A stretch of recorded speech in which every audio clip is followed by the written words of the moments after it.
In new Girlfriends Without Benefits fashion, I'm going to pull a card from the Rebel deck, the deck that says zero filter, zero and fucks, because that's where we're at. Ready? You Go. are talented and fucking amazing. The world needs your power. Use your voice. Just don't use it for dumb shit. I can't make this up. No, you cannot. No. Oh, well. Rabbit hole in a moment after Jade and Kaylin's cards. We're going down the rabbit hole of dumb shit today. What is your say, Kaylin? So I pulled the joy. I have my dragon butterfly set. I pulled the joy, and the words underneath it, it's a daisy. And the type of butterfly dragon is the Pearl Emperor. So I'm going to that page, and just so we're clear, it's page 64. Takes sip of kombucha, waits anxiously. Few flowers embody joy more completely than the daisy. Its sole purpose is to bring happiness and delight through gardens or as cut flowers, and is often given to brighten someone's day. They are the fifth most popular flower in the world, and their large blossoms with petals in a rainbow of warm colors are a perfect attraction for bees and butterflies alike. Hailing from Africa, selective breeding and cultivation began in England in the 1890s. 30 years later, it arrived in the Americas, where it flourished in Florida and California. Happiness is usually triggered by something outside of ourselves.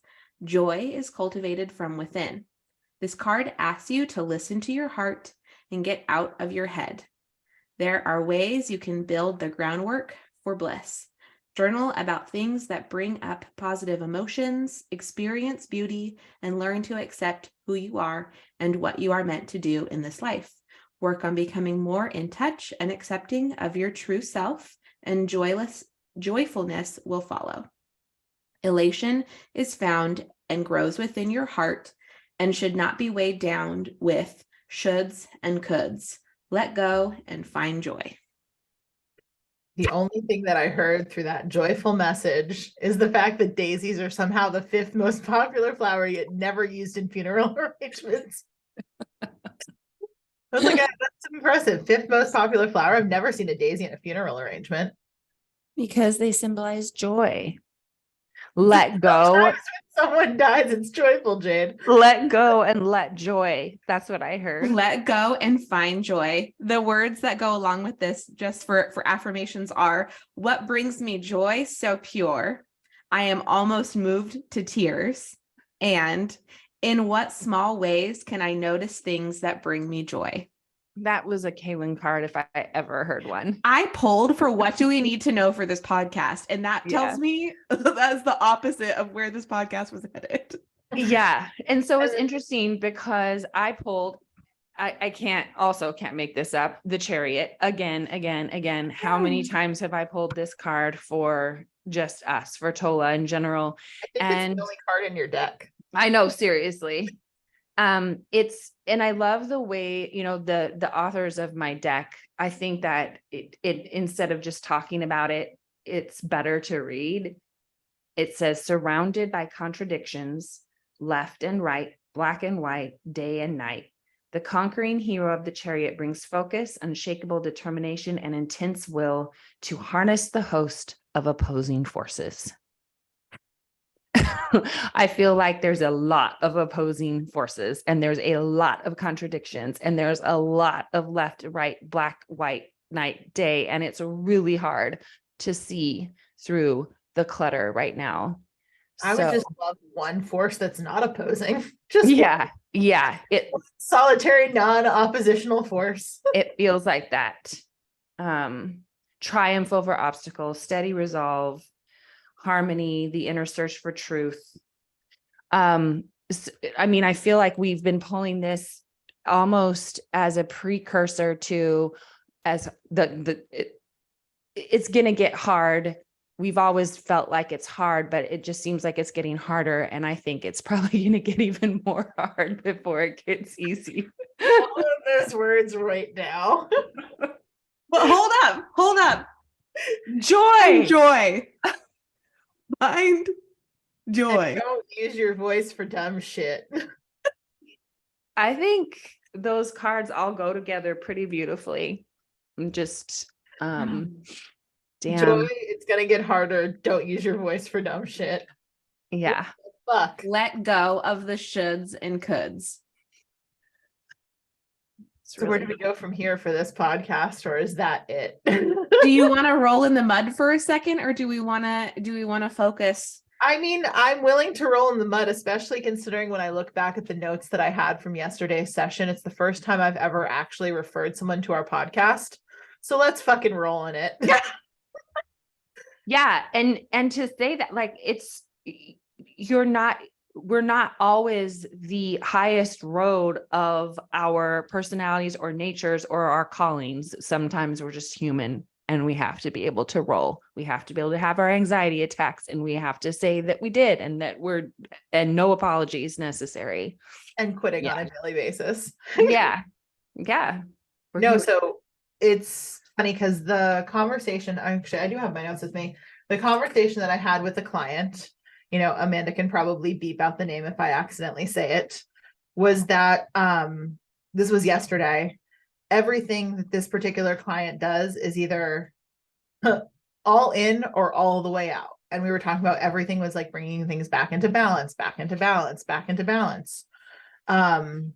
Literally spent about 3 hours combing through stuff, redoing a whole plan, muscle testing, like literally there was no, this is a bartering client. There was no holds barred. I don't like not give my bartering clients everything that my normal paid for clients get. Like they get it all.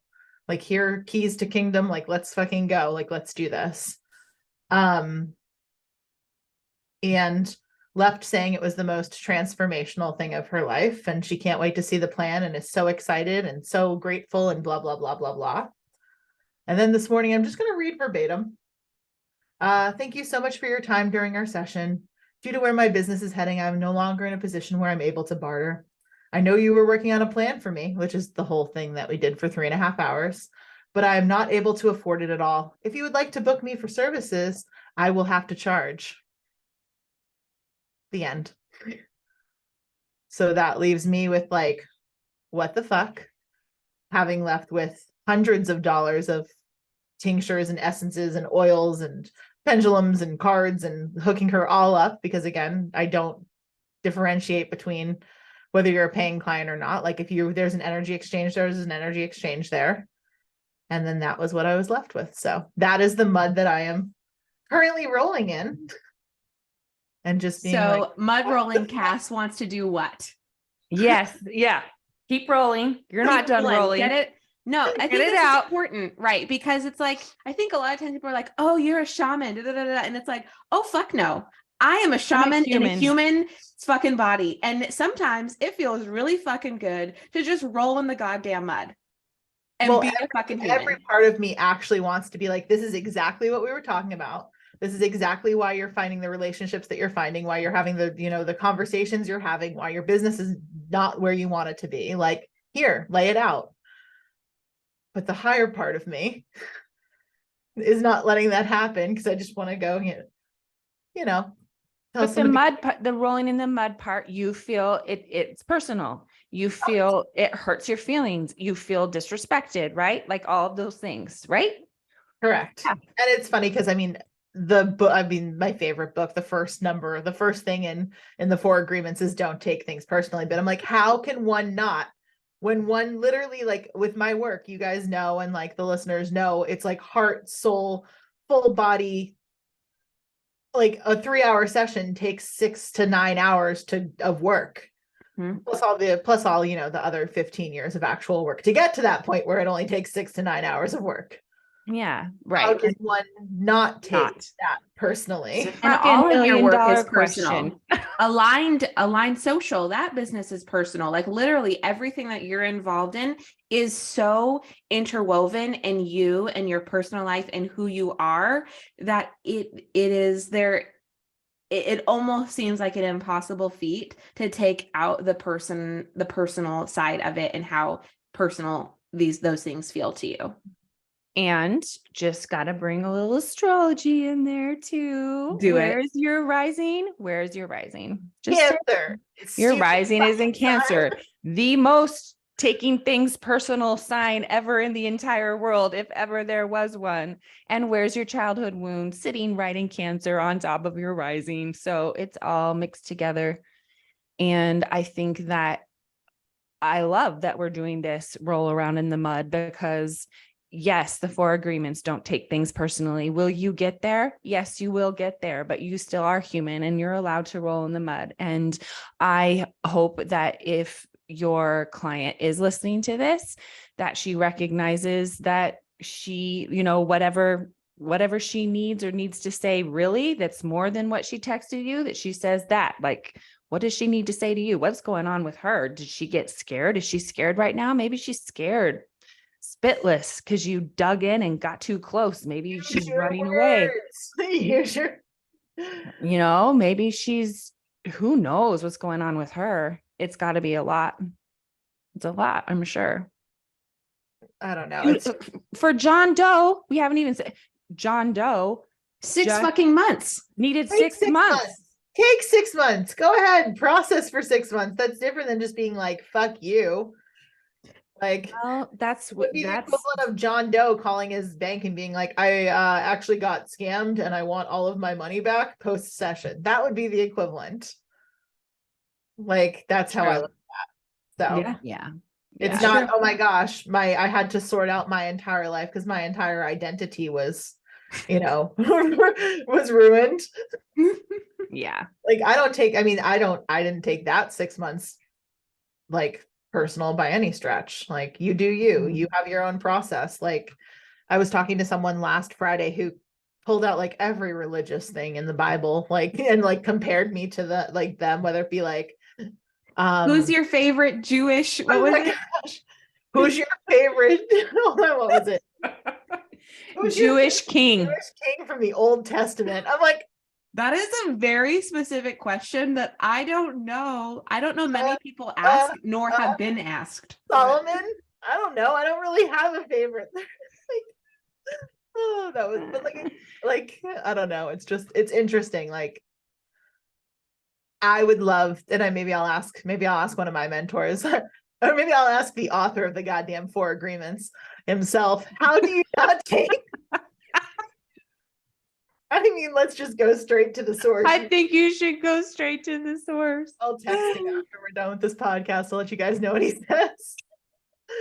But I'm like, how does one not take that personally? Like, damn, I loaned my copy out. Otherwise, I'd go grab the book and I'd open up to that chapter and pull out a few nuggets for you. I mean, to be fair, I gave her my copy. No, Tom has my copy right now. So yeah, reading it, but it's hard. It's the crux of the thing, isn't it? It's hard not to take life personally. It's hard not to take things personally. I am going to give you a little piece of wisdom from my therapist, Cass, because it is not the joy flower, but it is incredibly helpful. And it's now become a joke between Anthony and I, and now Hayden has caught on to it too. But because I take things personally, and I will like internalize things and be like, like in my being. Not with everyone, but I do it with Anthony a lot because he's supposed to be my safe person, right? So one of the things pretty early on in my counseling relationship, she was like, is this the end of it for you? Like, is this thing that he did the end of it for you? And mind you, it was not cleaning off the peanut butter off of his spoon and leaving it in the sink. And then I had to clean it off. And even though I'd asked him more times than I could count through the entirety of our marriage to not leave peanut butter spoons in the sink because it gags me. Okay. Definitely the equivalent of $7,000, but continue. Hold on. But that's the one thing, but it goes over to lots of things. Yes. Lots of things. Okay. But the first is this the ender? Like, is this going to end the relationship? If it is, then don't say the thing. But if it's not the ender, then you need to say to yourself, this is the first time this has ever happened. Wow. This is the first time that this has ever happened. Because if it's the first time this has ever happened to you, what's your reaction the first time? You might be like a little pissed, but it's like, okay, it's the first time. Like, I'll learn from this, whatever. And so reframing every situation to, this is the first time. So I didn't say it out loud at first. I didn't tell him about, what we had talked about in the session and all of that. And then after a while, I couldn't help but just say it out loud because like little things would happen that I'd like asked for. And like, no, they weren't the end of the relationship, but they really like fucking irked me. And so I would be like, wow, this is the first time this has ever happened. And you're not saying it sarcastically? No, like seriously, like, wow, like in You were- true, like, Yeah, because yeah. I'm really trying to convince myself Yeah. and not yeah. like fucking go off. Yeah. And so I would be like, wow, this is the first time this has ever happened. And so then I eventually told him like about what it is. And so now we laugh about it and we joke about it. I'm like, wow, if this was the first time this has ever happened, I would like not be angry about this because like, why can't I be angry about something that's the first time it's ever happened? Like, wow. And so we will joke around about it. But the funny thing is, there is a nice bottle of champagne that we got for my birthday, which I didn't get to open because I was dealing with norovirus. Yes. And so we finally opened it over the weekend and I got to enjoy it. We both had one glass. The kids were a fucking hot mess. And I was like, let's just cork the bottle and let's put it in the fridge and we'll finish it tomorrow. And before I put the like little like champagne stopper in it, I just grabbed the bottle because I was like, this bullshit. And I started drinking from the bottle. And Hayden looked at me and he goes, wow, Mom, it's the first time you've ever done that.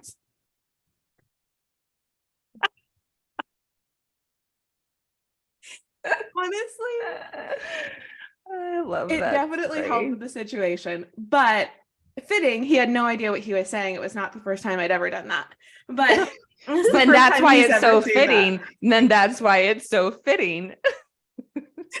Oh, but all that to say, reframing with this is the first time this has ever happened. How does that help you to not take it personally?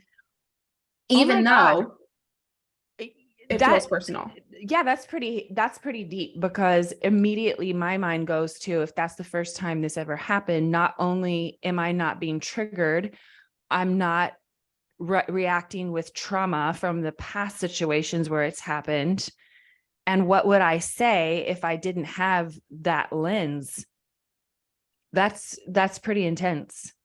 I would probably say things very differently and say more words if I wasn't being triggered. But that's the key, isn't it? Convincing yourself that it's Correct. truly the first It's time. not always easy. And sometimes it does come out in anger. I'm like, this is the first time this has ever happened. It's like the rage is filling inside me. But if I keep saying it in my head, it does get easier. And I feel like it convinces me. Now, obviously that doesn't fit in all situations, right? Like if someone's going to cut off my fucking hand and they've been cutting off fingers for the last few years, like that's not something like that's a deal breaker for me.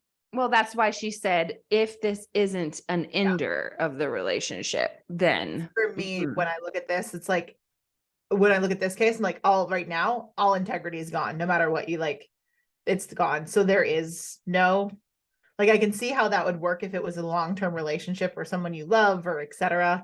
Like with you guys, I could see how that would work. With Tom, I could see how that would work. With this, I'm like, it's done. Goodbye. Like, there's the door. Kindly. So I have a question for you. I made you and see what happens. How many times have you been fucked over in a barter situation? More than you can count, probably. I mean, not that many, maybe 5 or 7. Somewhere that's in that. a lot. That seems like a lot. Yeah. Okay. I was like, that seems like a lot to me. That seems like a lot to me. So My question is, the first time you were fucked over in a barter situation, what did you do? do the same thing, walk away. Not barter for a couple years in between. To build up that trust again. So like, if this is the first time this ever happened, we're not going to barter anymore. True. It's so But I true, think though. that that's a valid response. That is valid. It's That's totally so fucking valid. valid. Yeah. Bartering is incredibly murky. A lot of people won't do it at all.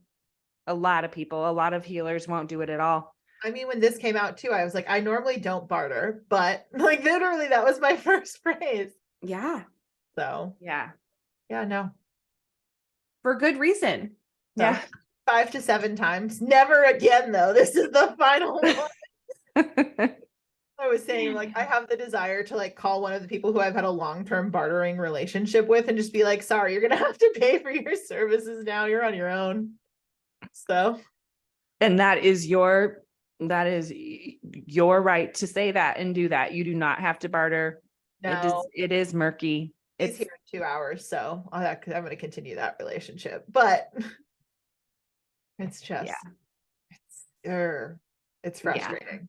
it is. I know it is. But the card that fell out while you were talking while I was playing told me you're giving your power away. So I need to stop apparently and act like a badass. So Love that. apparently my rolling around in the mud is concluded. Is it? Is it though? Only you can say. So it's fine. Well, it's not fine, but you will be fine. You will be This is fine. why for the first time in, I don't know, hundreds of client sessions, I've actually referred someone to my own podcast. Never have done that before. That happened through this. I was like, you know what you need? I'm like, because this particular client went from hardcore spirituality and like processing and like self-help books to like trashy disassociation reality TV, and there was no in the middle.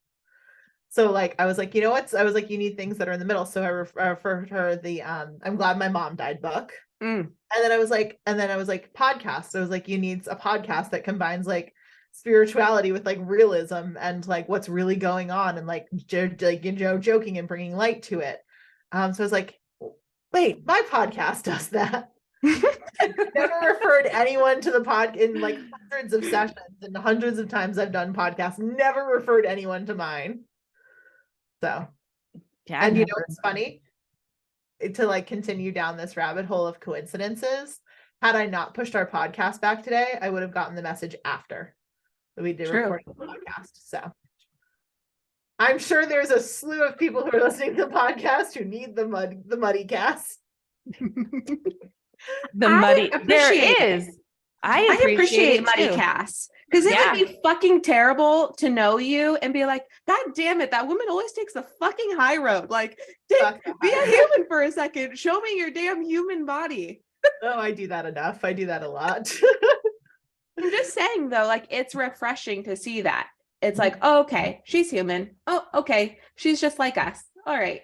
We're all human and we all operate from wounds and we all operate from trauma sometimes and we all operate from ego sometimes. And it's okay to say, I don't know what this is, but this is how I'm feeling. And everyone wants to hear that. That's real shit. I appreciate it. Well, thanks for giving me a stage. My Leo's happy. Yeah. Yeah. Oh. Anything else we have to do on this podcast?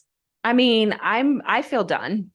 I just, hold on to your fucking potatoes, gang, because we're in between eclipses and May 5th is another banger. We're finishing. Hold on a second. That whole phrase was just so Idaho. Hold on to your baked potatoes, gang. Another banger. Gang, Get it, Jade. bang. And I use gang and banger in the same sentence. You did use gang and banger in the same sentence. That's impressive. Oh, shoot. All right, give us like a synopsis of why May 5th's a banger. Well, it's finishing up the Scorpio Taurus axis eclipses that have been going on since 2019. And then, oh God, you could go all the way back. What was going on with you in 2014? Yeah. But anyway, we're ushering in a new season of Aries Libra, North Node, South Node. North Node's going to move into Aries now. And so there's some things that are finishing up for all of us, and it's a lot of it is around fixed energy. So if you have a lot of fixed energy in your chart, Taurus, Scorpio, Leo, Aquarius, you're especially affected. And Cass, do you have a lot of fixed energy in your chart? I Yeah, have you do. energy in my chart. Yeah. So, it's a lot. All right, Eclipse, gas pedals on the fucking right. Let's go. Move. Yeah. It's like this in between. It's like we're in the wave pool. I've used that analogy so many times, right? And we've just been through a big whoosh, and now the water's, kind of settling. And you actually fare pretty well in the huge whoosh parts, Cass, when it's actually so intense. But we're in the in-between part right now, that like da-da. I feel like I do better when we're in the whoosh. That's what I'm saying. Worse in the in-between. I know. I agree. And I also feel like for me, it's been like a year and a half solid. What card just fell out? Whatever you're thinking about, don't do it. Now is not the fucking time. Okay, I guess I won't send a really nasty text message. So just so we're clear, Cass, at the end of that, I pulled faith for you. And it says, trust not only in a higher power, if that is your choice, but on yourself and your tribe. Believe in your abilities and your futures. Life can be painful, and sometimes faith is the only thing that keeps you going and standing upright. Conviction can be extremely powerful force in your mind, heart, and life, and your assurance can be a beacon when no other light can be seen. When all else fails you, be true to yourself, your vision, and your faith. What do I have faith in above all else? How can I have more faith in myself?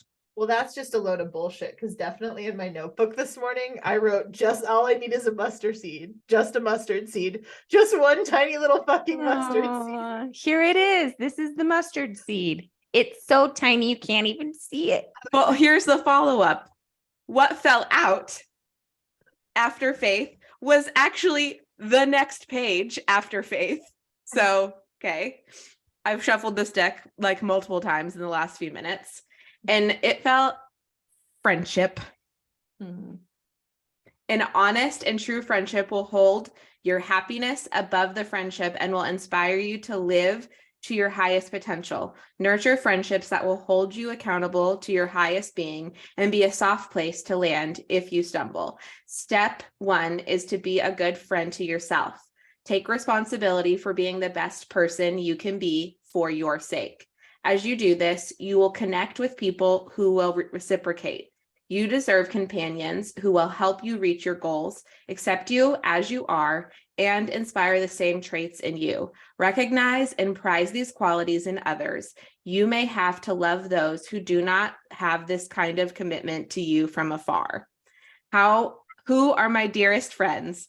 How can I be a better friend? What do I need from my friends, and how can I help them meet their needs? Damn. Job. Fuck! What? So is my job just be like, here's your plan, good luck? My butterflies be spitting truth today. Fuck Wait, your didn't you give her that deck, Kat? Yes.